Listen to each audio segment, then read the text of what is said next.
Video کو like کر کے آگے شیئر ضرور کر دینا۔ جبکہ ابھی قبلہ تبدیل بھی نہیں ہوا تھا، یعنی ابھی اللہ کے رسول صلی اللہ علیہ وآلہ وسلم بیت المقدس کی طرف رک کر کے نماز ادا فرماتے تھے۔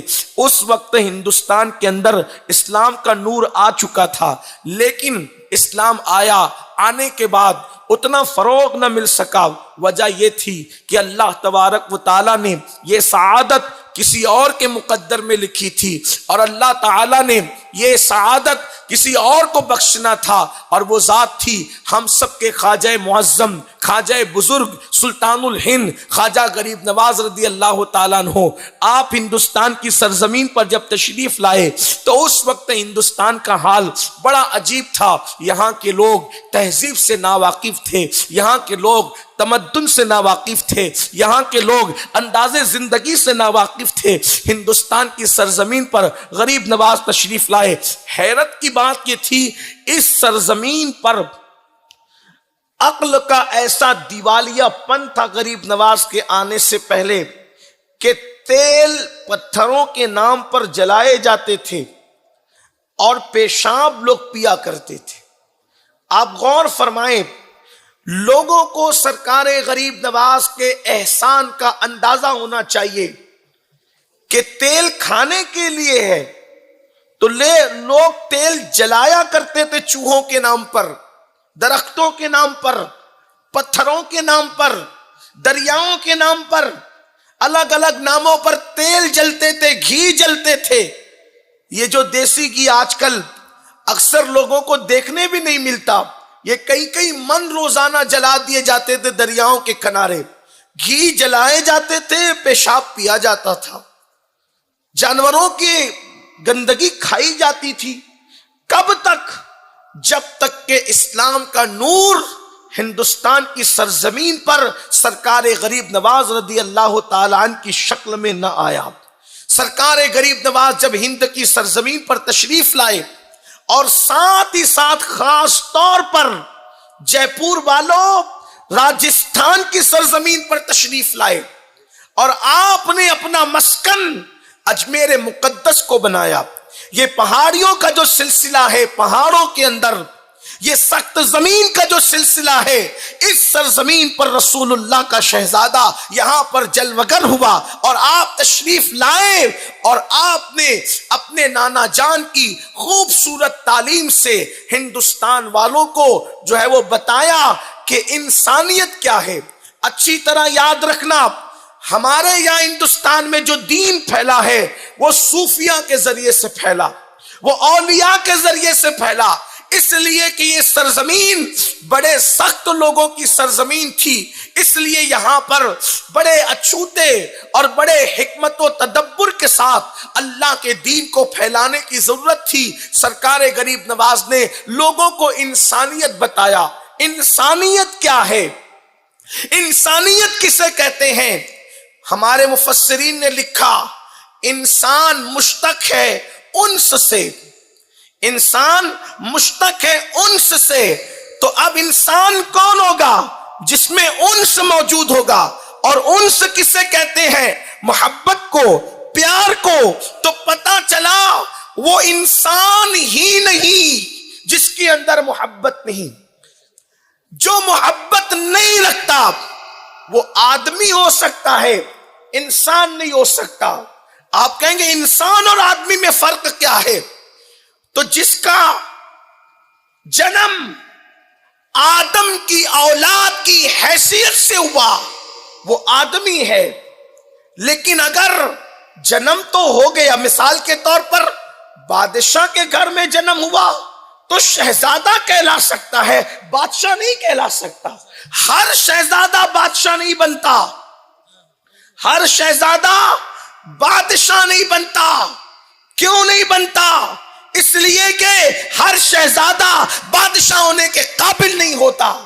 تو باپ کے گھر میں پیدا ہوا، آدم کے نسل میں پیدا ہوا، اس لیے آدمی کہلایا، لیکن انسان کب کہلائے گا؟ اس لیے کہ انسان انس سے بنا ہے، انسان صاحب دل کا نام ہے، انسان صاحب محبت کا نام ہے، انسان پیار کرنے والے کا نام ہے۔ اور یہ بھی کہا گیا کہ انسان جو ہے وہ